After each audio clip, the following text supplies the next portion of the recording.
Hello everyone, I'm back with another video, and in today's video we have a mini game console. This one is a Miyoo Mini handheld console, and in this video I'm gonna go over how you can replace the keys on this one after a few years, or let's say sometimes, depending how often you use it. The keys are getting really not responsive, or you push them down and they stay down and they don't pop back up. So I'm gonna go over how you can replace them, how to open it, and how to replace those. It is very simple. I'll leave the link where you can purchase those ones. I got one sent from them, and they sent me few keys and few membranes that we're gonna try to show you guys how to replace. So I got 3 to 4 of them here, and the key buttons, if yours is like a really dull or you just want to remove it, replace them, you can get the key sets right there. Alright, to get it started is really simple. All you want to do first to disconnect the battery by removing the back cover. I'm gonna grab myself a workshop towel. Alright, so I can do it better here. First we're gonna remove the battery, pull it out.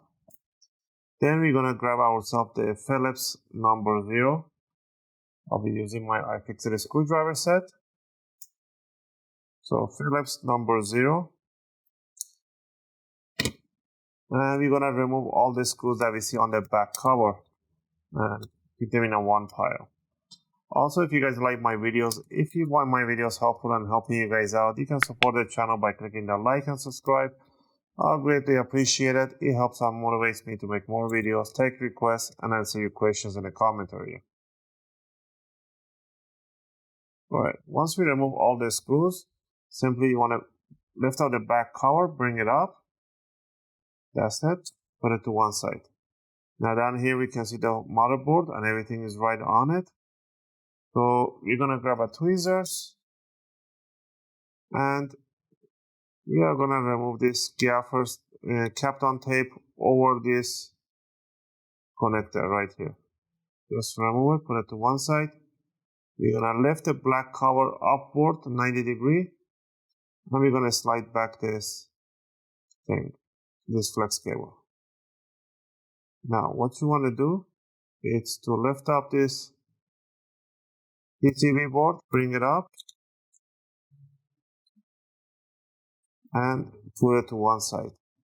I have modified this one a little bit. I put a little Kapton tape in here, and I put a heatsink thermal pad and copper sheet here to cool down the CPU so it doesn't lag after a few hours of gaming.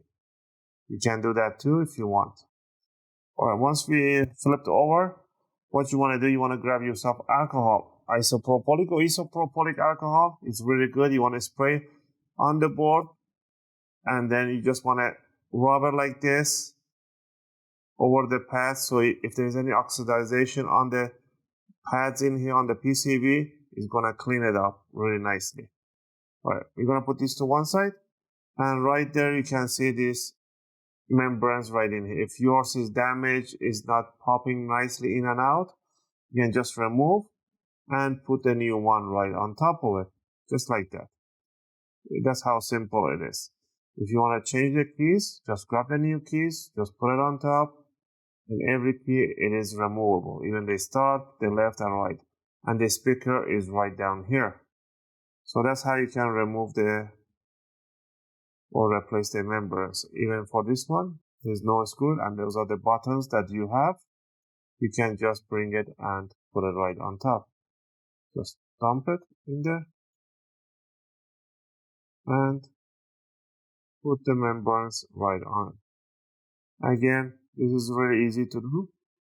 Once you have the new parts in there, all you want to do, you want to bring it just like this, sideways.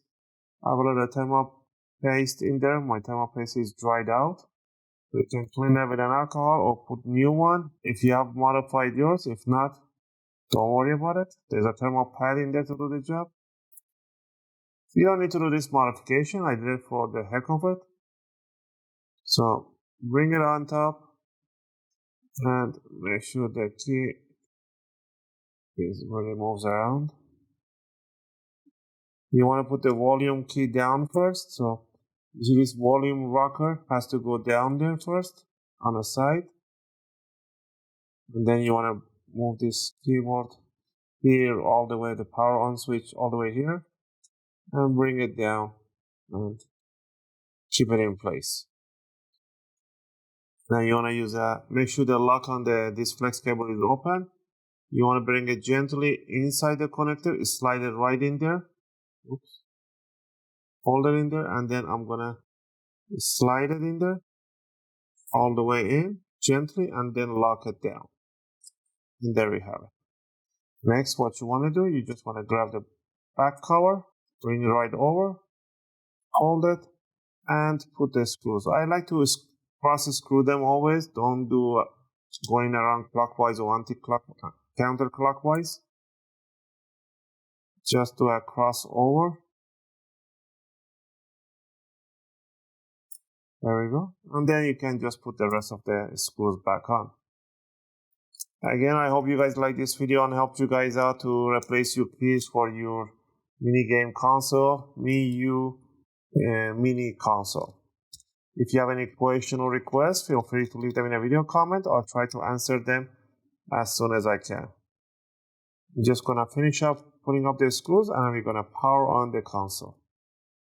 You don't need to go crazy and tightening up the screws too much. It's plastic, you can just damage the case. So just go gently as soon as you feel like it's firmly gripping, and that's it. That's what you want to do. You want to grab the connector and push it down. The jack only goes in one way, so it doesn't go both ways. So it goes one way. Put it in there. Grab the back cover, slide the bottom in, and that clicks in. And we are going to hold the power button for a few seconds, and then it is powered on.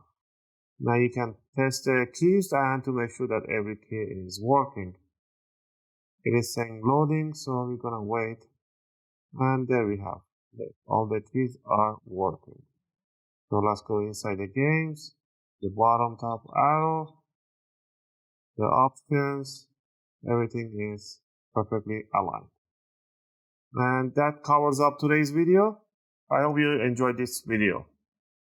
And this is how you replace your keys.